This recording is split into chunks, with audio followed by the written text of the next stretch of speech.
Nono governo constitucional ia ona plano atuhari edifício ba Tribunal Tolu ia município Tolu.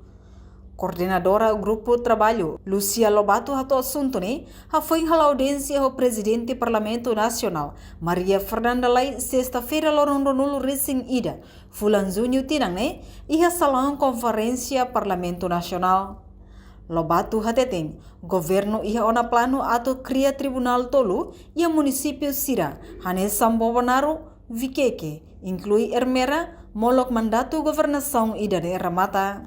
O governo ia plano atau loketan Tribunal Tolu, ia distrito Tolu, tambah ia distrito ia Tribunal Primeira Instância rápido, ia repetidi, Tolu ia fora de dili, mas bem Tolu não dá que se tem população, se dá uma tem povo que se faz ida para o tribunal ida, dá para lima toba da rumah julgamento dia dalam rumah mobilisasi susah dan tahu, tu plano governo ia aponta mas ia roteiro ni kata morak governo ni mandato Ramata, Tribunal Tolu ni tem que hamita, ida ia Maliana, Boconar, ida ia Vikeke, ida família Hermen.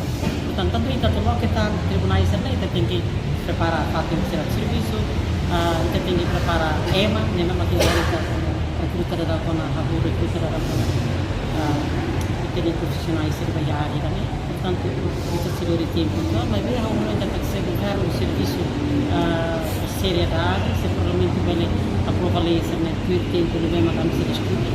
Como nem mola governo nem mandato da manda, que se hari lepas itu Portanto, respeito sempre muito importante ele vai apontar observatório nem leis.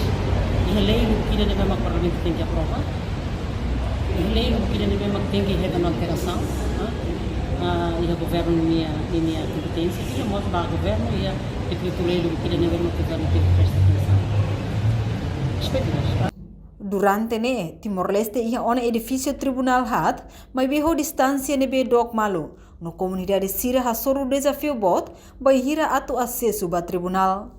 Reportagem Mel da Fátima, Televisão Timor Post. Janela informação ba emogoto. Atu tem informação atual dia kliu. Kita haluha, haneham botão subscribe, like, halo comentário no fahe tutang ba media sosial hotu.